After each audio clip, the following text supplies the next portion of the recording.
अस्सलाम वालेकुम दोस्तों, क्या हाल वाल हैं? ठीक ही वे, खुश वे, खुरम वे। अज असां दरियाए सिंध दी कमर ते आए हैं सरदार अल्लाह निवाज खान गुरबाणी दे डेरे ते और सारे नाल स्पैशली एक डॉक्टर साहब हैं जेड़े कि थाईलैंड तो तशरीफ गिने हैं और उन्होंने नाल नसरुल्ला भाई हैं और डॉक्टर हसाम साहब हैं, सब डॉक्टर हसाम साहब हैं और मुलाजिम खरल साहब हैं और असां अज कश्ती रानी करने पे हैं सही ते असां इंजॉय करने पे हैं सिंधु दी माण उत्ते ते सिंधु को असां जे मलिक साहब होनी माशाअल्लाह नाल बड़े सोहने लगते पे और इन्हां दी मेहमान नवाजी इतनी चंगी आई कि मैं वो अल्फाज बयान ही नहीं कर सकता कि मलिक साहब होनी ने सारी कितनी मेहमान नवाजी की है। रसते रसते रहो सही, आओ हुण किश्ती ते सवार थी असीं।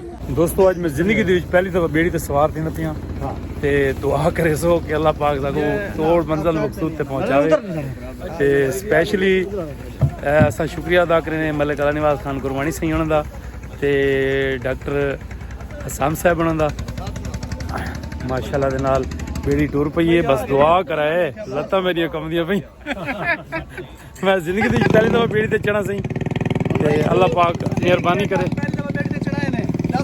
जबरदस्त है।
खान कितना वहीं बैठा जाना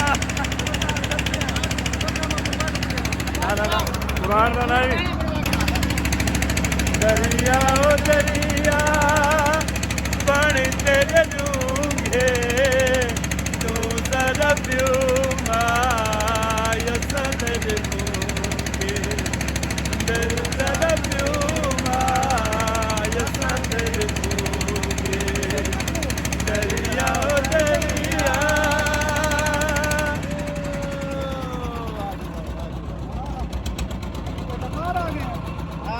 बहुत कितना ये कौन सा दरिया है? कौन सा दरिया है? दरिया कौन सा है?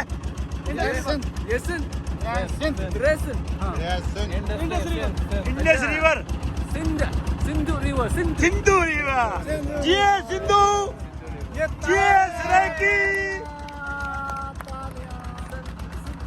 जी जिए सराकी, जिए सिंधु।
यकीन करो कि 100 में बहुत ज़्यादा नहीं, लेकिन बहुत मज़ा है। अच्छा बड़ा इंजॉय किया। मैं सरदार अल्लाह निवास खान गुरबानी साहब का चाहे दिल ममनून मशकूर हाँ कि उन्हें जिंदगी में मेरा पहली दफ़ा बेटी के चल नाल और मेरी ख्वाहिश पूरी कीजिए। असा बेहद ममनून है मलिक साहब से, सारे तरह नवाजी अभी मलिक साहब मजा आना भी है। ये कौन सा दरिया है? कौन सा दरिया है? सिंधु रिवर। पाकिस्तान जिंदाबाद।